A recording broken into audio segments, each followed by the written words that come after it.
Hello friends, কেমন আছো সবাই? আশা করি ভালো আছো। আমিও অনেক ভালো আছি। যারা আমার ভিডিওটা ফেসবুক পেজ থেকে দেখছো তাদেরকে জানাই অদ্রিজা লাইফস্টাইলে তোমাদের স্বাগত। আর যারা আমার ইউটিউব চ্যানেল থেকে দেখছো তাদেরকে জানাই রূপা ব্লগে তোমাদের স্বাগত। তো দেখো আজ সকাল সকাল চলে আসলাম একটা নতুন ব্লগ নিয়ে। তো এই যে একটা রান্নার ব্লগ দেব।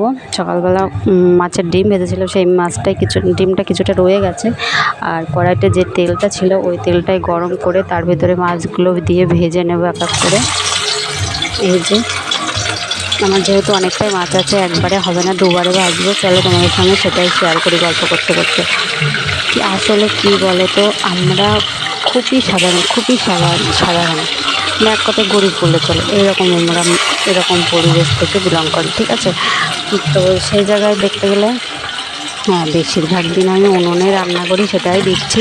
তো আজকে কী বলো তো, যেহেতু কাঠটা কম ছিল ওর জন্য হচ্ছে যে আমি কড়াইতেই দিয়েছি, মানে গ্যাসেই বসিয়েছি। হ্যাঁ, গরিব বলে কি, মধ্যবিত্ত মানে সাধারণ মানুষ বলে কি, গরিব মানুষ বলে কি যে আমাদের গ্যাসটা থাকবে না সেটা নয়, গ্যাস আছে হাতে, মানে রাখতে হয়।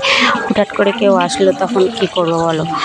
তখন তো হচ্ছে যে আমাকে চাটা করতে গেলে সে উনুন ধরাতে হবে সবসময়, তো সেটা সম্ভব হয় না, তোমরা সবাই জানো।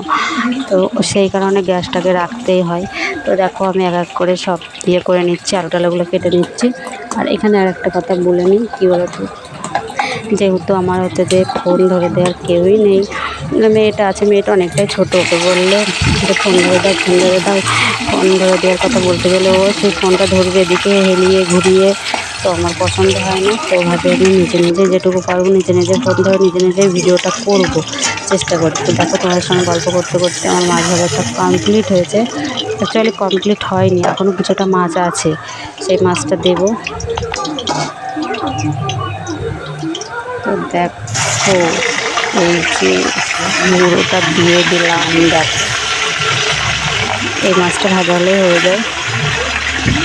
তো চলো মাছটা ভেজে নিয়ে আসছি তোমাদের কাছে। তো ফাইনালি মাছটা আমার ভাজা হয়ে গিয়েছে। ওই তেলটাতে এখন আমি দেব আলুগুলো কেটে ধুয়ে রেখেছি, ওই আলুটাই দেবো তেলের ভিতরে দিয়ে ভেজে নেব। ও দেখো আসলে কী বলো তো, মানে মাছটা তুলেছি, গ্যাসটা ধরো আমার অনই ছিল, তো সেই কারণে তেলটা অনেকটাই গরম ছিল। আলুটা যে দিয়েছি ধোঁয়া উঠে এসেছে, তো আমি তো একটুই ভয় পেয়েছিলাম, কিন্তু ভয়ের কিছু নেই, একটু ধোঁয়ায় উঠেছে আর কিছুই হয়নি, আগুন টাগুন ভেতরে ধরিনি। হ্যাঁ, অনেক সময় অনেকটা পেতে গেলে কী হয়, কড়াইয়ের ভিতরে আগুনটা জ্বলে যায়, কিন্তু আমার এখানে সেটা হয়নি। তো দেখো আমি এক এক করে মানে আলুটা ভেজে নেব। আলু ভাজাটা তোমাদের সঙ্গে পুরোটাই শেয়ার করি। আর একটা কথা তোমাদেরকে বলে নিই, যেহেতু আমি ব্লগ ভিডিও বানাই না, তো প্রথম বানাচ্ছি, একটু অসুবিধা তোমাদের হবে, তো একটু তোমরা তোমাদের মতো করে মানিয়ে নিও। আর প্লিজ ব্লগটা সবাই দেখো, তো স্কিপ করো না। কী বলো তো, আমরা এখন মানে ছোটো অ্যাকাউন্ট খুলেছি, ছোটো আইডি খুলেছি, তো তোমরা যদি পাশে না থাকো, তোমরা যদি সাপোর্ট না করো, তো আমরা কী করে হবে, আমার তো ভিডিও বানানোটাই বৃথা একদম। তো দেখো আলুটা আমার ভাজা হয়ে গিয়েছে। আর এইখানে আর একটা কথা বলে দিই, মশলাটা আমি রেখেছি কাঁচা লঙ্কা আর তোমার সরষে, অল্প করে সরষে, একটু জিরে, একটু আদা, এটা দিয়ে মানে করেছি একদম অল্প করে, যেহেতু ঝোলটা পাতলা হবে, হালকা হবে। তো সরষে আছে যেহেতু, বেশিক্ষণ আমি এখানে মশলাটা ভাজতে পারবো না, কোনো রকম একটু নেড়ে নিয়ে জল ঢেলে দেবো। তো এখন দিচ্ছি, দেখো জল, অনেকটাই জল দেব, যেহেতু আমার হচ্ছে যে বেগুনটা সেদ্ধ করতে হবে, ওর জন্য জল লাগবে, ওর জন্য জলটা আমি অনেকটা দিয়েছি। তো এর ভেতরে মানে নুনই বললাম, লবণ দিলাম, আর তোমার হচ্ছে যে হলুদ দিয়ে জলটা দিতে, তারপরে বেগুনগুলো দিয়ে দিয়েছি। তো বেগুনগুলো একটু নেড়ে নিয়ে দেখো, আর এখানে তোমাদের সঙ্গে আর একটা কথা শেয়ার করি।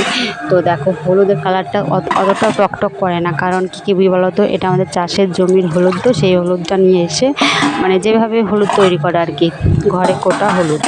তো হলুদের কালারটা মানে কেমিক্যাল যেটা দেওয়া হয় ওটা অতটা বেশি দেওয়া না, ওর জন্য কালারটা ঠিকঠাক আসে না। তো এই দেখো ফাইনালি আমার তরকারি কমপ্লিট, আলু দিয়ে মানে বেগুন দিয়ে মাছ দিয়ে হালকা করে ঝোল। তো আজকের ব্লগটা এই পর্যন্তই। ভালো লাগলে লাইক কমেন্ট করবে প্লিজ।